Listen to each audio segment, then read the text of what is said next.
Hi అండి. అప్పట్లో పెద్దవాళ్ళు చేసుకునే ఎండు చేపల కర్రీ అండి. పచ్చింతకాయలు ఎండు చేపలు వేసి కర్రీ చేస్తున్నానండి. పులుసు, మేము పులుసు అంటామండి. ఇవి తాటాకు చేపలు, వాటిల్లో సీలిక్ చేపలు అండి. ఇవి బాగా కడుక్కొని 3 తూర్లు కడగాలండి. శుభ్రంగా కడిగి పక్కన పెట్టుకుందాము. వాటిలోకి ఆ చేపల్లోకే సరిపడమైన చింతకాయలండి. ఈ చింతకాయలు వీటిలో గింజలు ఏమి లేవండి, అలాగే కూడా కొట్టేసుకోవచ్చు. గింజలు దీని అవసరంలే. సరిపడమైన పచ్చిమిరపకాయలండి. ఎలా చేస్తానో చూపిస్తాను. మిక్సీ జార్ తీసుకున్నానండి.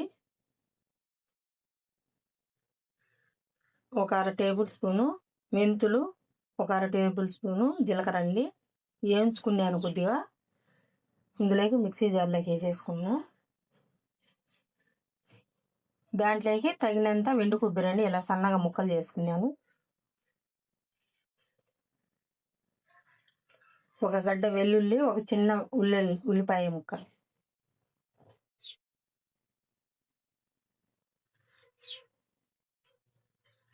తగినంత ధనియాల పొడి అండి.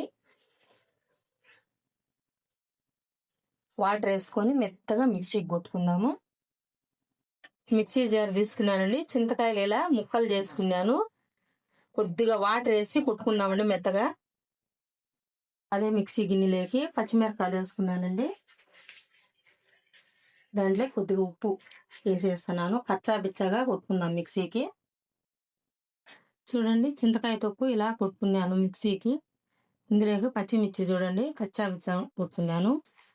ఇందులోకి వేసేస్తాము.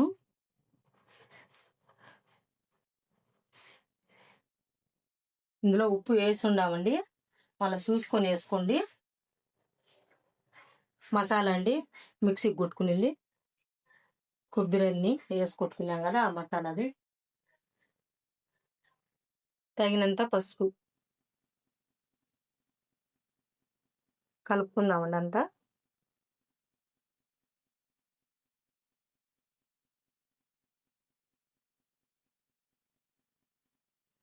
ఇలా వాటర్ వేసుకొని కొద్దిగా వాటర్ వేసుకున్నామండి. మళ్ళీ చూసుకొని వేసుకుందాము. ఈ మసాలా వాటర్ వేసిన చూసుకొని మళ్ళీ వేసుకున్నాము. స్టవ్ వెలిగించుకొని కడాయి పెట్టుకున్నానండి. తగినంత ఆయిల్ వేసుకున్నాను.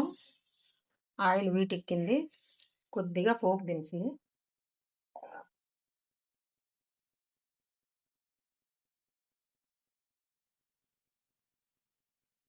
ఎల్లుల్లి, ఎండుమిర్చి,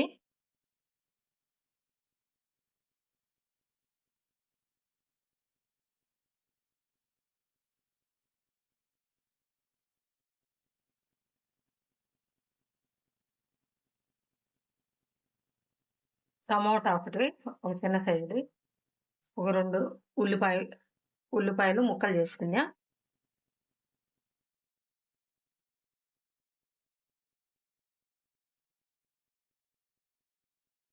ఇందులోకి కరివేపాకండి. 2 కలిపి కొద్దిగా మగ్గనిద్దాము.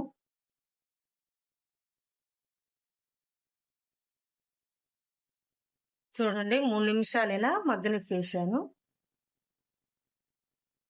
అలా మగ్గినాక ఎండు చేపలు శుభ్రంగా కడుక్కున్నానండి. 3 తూర్లు వేసేస్తాం ఇందులోకి.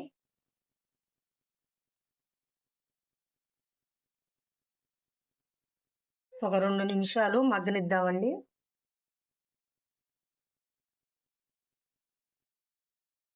ఇలా 2 నిమిషాలు మగ్గనిచ్చినాక ఇందులోకి కలుపుకునిందంతా పోసేస్తామండి. చింతకాయలు, మసాలా అంతా, పచ్చిమిరపకాయ అండి.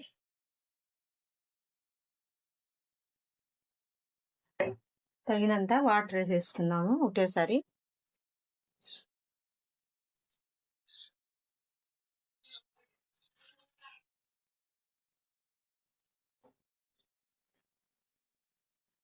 ఉడకనిద్దామండి.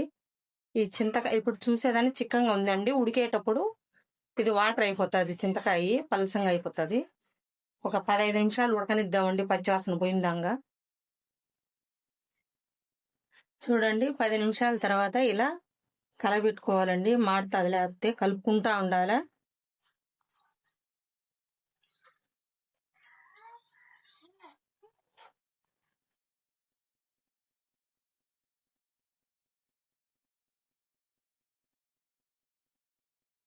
చూడండి, ఇది చిక్కపడిపోవాలా. ఇంకొక 5 నిమిషాలు ఉడకనిద్దాము. 10 నిమిషాలు ఇప్పుడు ఉడికింది. చూడండి, ఉడికేసింది. ఈ మాదిరి ఉడికితే చాలు. గట్టిపడిపోయింది. ఇంకా స్టవ్ కట్ చేసేసుకున్నానండి. రెడీ అయిపోయింది. పెద్దవాళ్ళ కాలంలోది పల్లెటూరు స్టైల్లో రెడీ అయిపోయిందండి. ఎండు చేపలు చింతకాయల కర్రీ చాలా బాగుంటుంది. ఇదే విధంగా చేసుకోండి. లైక్ చేయండి, షేర్ చేయండి, సపోర్ట్ చేయండి. బాయ్ అండి.